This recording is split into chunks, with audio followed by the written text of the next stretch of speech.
A wild new clip just dropped. A fan straight up hurled a bear plush right at Rory McIlroy's wife, Erica. And we've got the brand new angle showing exactly how it all went down. There are also fresh statements from Rory himself, plus one from a crew member who's already stirring the pot. And get this, the first tee announcer just quit after trying to hype the crowd into something she definitely shouldn't have. If you want more explosive golf drama, hit that subscribe button for Golf Swing and stay locked in for all the latest breakdowns. Don't miss out. Before we dig into the madness, let's rewind for a sec.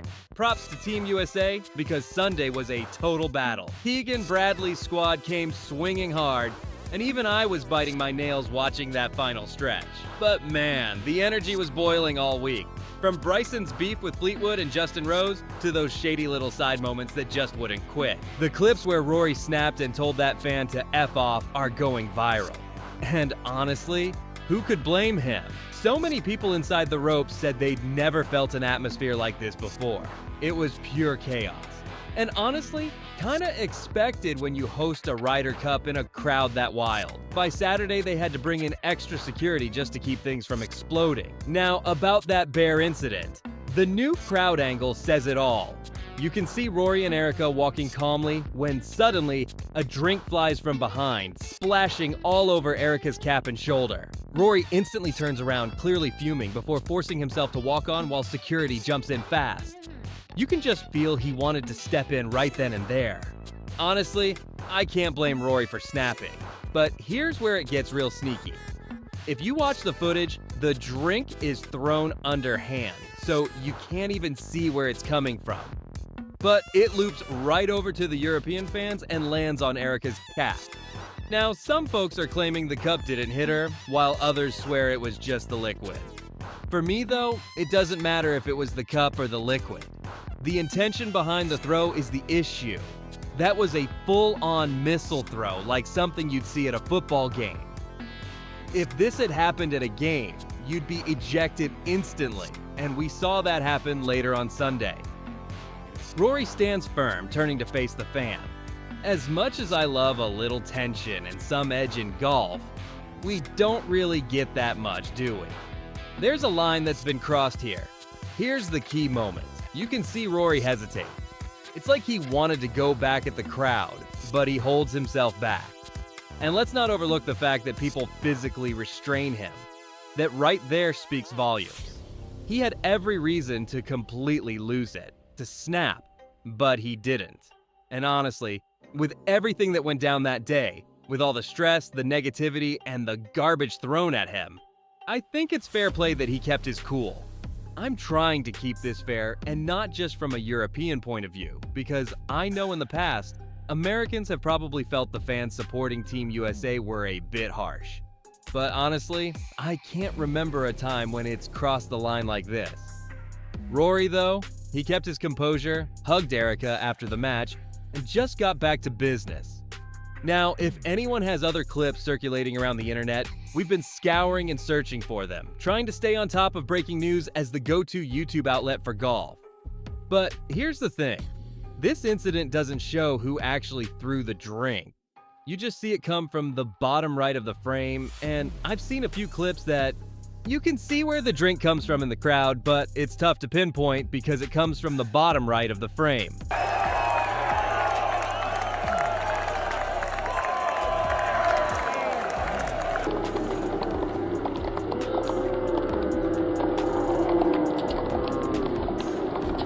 The underarm throw makes it even harder to identify. Almost a bit sneaky, right? But here's the thing. It shows Rory made a choice to rise above it all and let his golf speak for him. And honestly, it did. On Sunday, though, he was in a spot where it felt like he had nothing left to give, but he still gave Scottie Scheffler one hell of a run. I can't stop thinking about that result, to be honest. Now, here's my take on what needs to happen next. There should definitely be an investigation into this. We need to figure out who that fan is and where they came from.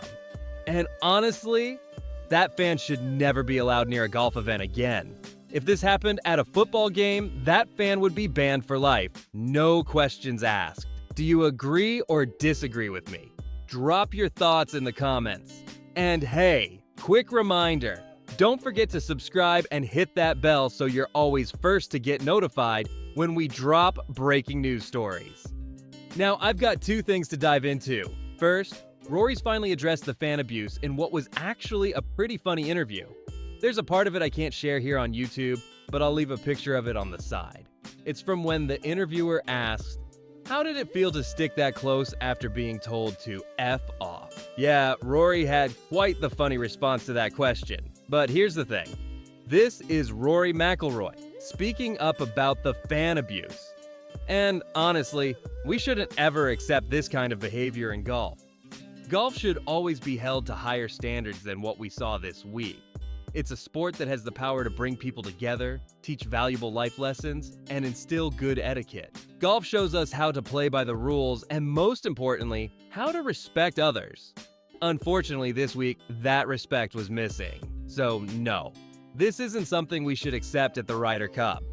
And my final point here, the first tee announcer had to apologize after leading that nasty Rory K. Crush chant aimed at him.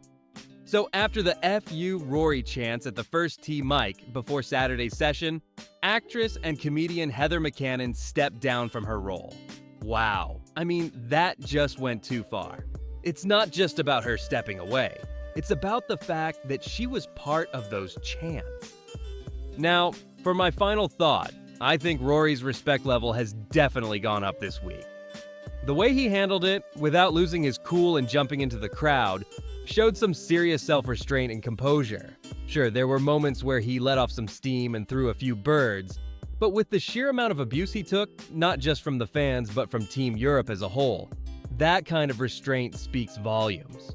Rory's composure was honestly impressive considering everything that went down. To take that much heat from the crowd and keep his focus on the game was a test of mental strength. There were definitely moments when he could have lost it, but he showed a level of maturity we rarely see in this kind of situation. The bird flip? Sure, it was a reaction, but when you're dealing with that much hostility, who wouldn't snap just a little? But let's not forget, it's golf. It's supposed to be a respectful game. When the fans cross the line like that, it makes you question whether they're even there for the sport. It's one thing to be passionate, but it's another to act like that. And Rory, for all the chaos, still kept the spotlight on his game. And speaking of the crowd, the atmosphere was already charged from the start. You had fans rallying for Team USA, pushing the limits, and you could feel the energy shift from excitement to something darker. By Saturday, it was clear things were spiraling. People were getting rowdy, and there were whispers about security being overwhelmed. But what really stood out to me wasn't the chaos. It was how the players, like Rory, responded. Instead of diving into the drama, they focused on what they came to do, play golf. Sure, emotions ran high, but Rory's ability to keep his eye on the ball, despite all the noise, was a testament to his professionalism. And as much as the crowd tried to disrupt, he didn't let them control the narrative. Now, I know it's easy to get caught up in the chaos, but I want to take a moment to really appreciate Rory's performance on Sunday. Sure, he had to deal with the off-the-course drama, but his game was rock solid. He didn't just show up, he gave Scottie Scheffler a fight that left everyone on edge. And with all that pressure on his shoulders, he didn't buckle. He kept going, because at the end of the day, Rory's focus has always been about the game. That's why, even with all the mess around him, he managed to still be a competitor. And that's the kind of resilience that earns respect. You can trash talk all you want, but when the final score is on the board, it's the golfer's game that speaks the loudest. What I also find interesting is how this Ryder Cup brought out some serious reactions from both sides. It wasn't just the fans that were fired up, the players felt the heat too. We saw the back and forth between Bryson and Fleetwood, and then Rory dealing with this whole mess. You can tell, emotions were running way higher than usual. And while some might say that's part of the sport, others will argue it crosses a line. At the end of the day, this wasn't just about golf. It was about how people handle pressure, how they deal with the crowd, and how they navigate an environment that's anything but friendly. Rory took the high road, which is why, in my book, he's earned a ton of respect this week. He showed us what it means to be a true competitor under fire. I've tried so hard to keep this balanced and not just focus on the Ryder Cup from a European standpoint, but honestly, it's hard not to. What a final day! Golf won this weekend. The drama, the tension, it was a wild Sunday. Team USA brought it, and by the end, I didn't have any fingernails left. It was that exciting. Guys, if you enjoyed this breakdown, don't forget to hit that subscribe button, drop a like below, and comment your thoughts on what went down. This is your go-to spot for all breaking news in the golf world, and trust me, you don't want to miss what's coming next.